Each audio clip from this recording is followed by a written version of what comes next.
Okay, I'm going to take my life in my hands now and test out this Tektronix Type 127 preamplifier power supply.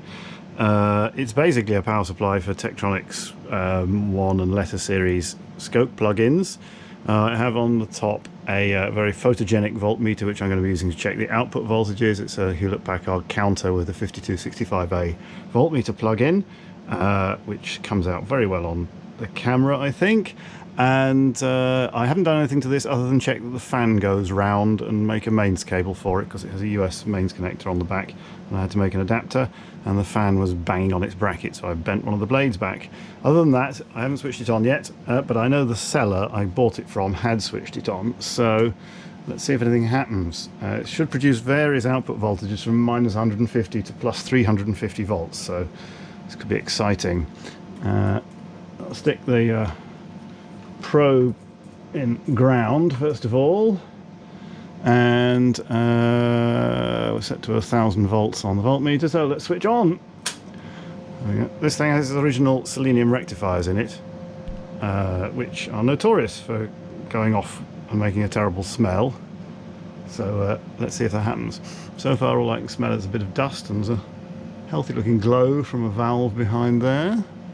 Several of them, in fact. I think this is a time delay relay, so it should click into action in a moment.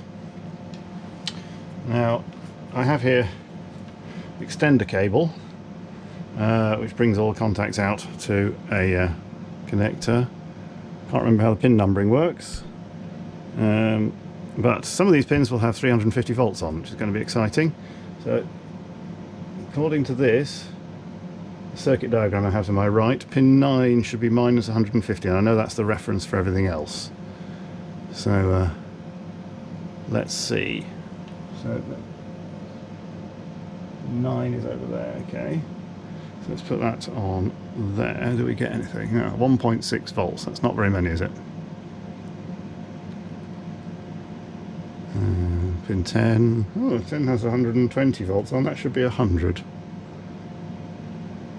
Pin 11 should be plus 225. That's only 38. Pin 12 should be 350, and that's 0. And then 13 and 14 should be elevated to 100 volts. That's more like 120. Of course, there's no plug-in in, so anything might happen, I suppose. And then pin 15 should have 75 volt heater supply, but that'll probably be wrong because that's a series chain with other things. That's, yeah, 120 volts. So it looks like 150 volts isn't appearing.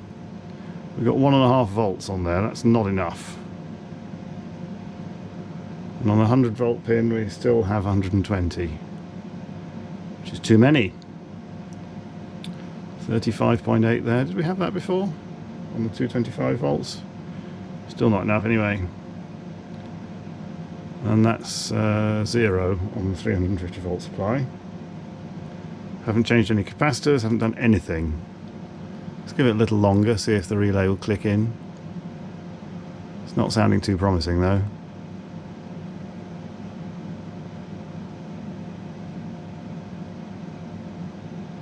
1.4 volts. Haven't even checked to see if all the bits are inside. Seems to have valves in. I'll just check the circuit diagram and make sure that there's no strange dependency in the power supply. Where are we? Not much in it really, just some regulated power supplies, calibrator and buffers. At the risk of hose piping, I will move the camera around so you can see on the screen over here the relevant bit of circuit diagram. Stand out the way. Down here is this time delay relay, which is driven from 12.6 volts and should switch on the power supplies after about 30 seconds, but it doesn't. Oh well, that's the job for another day.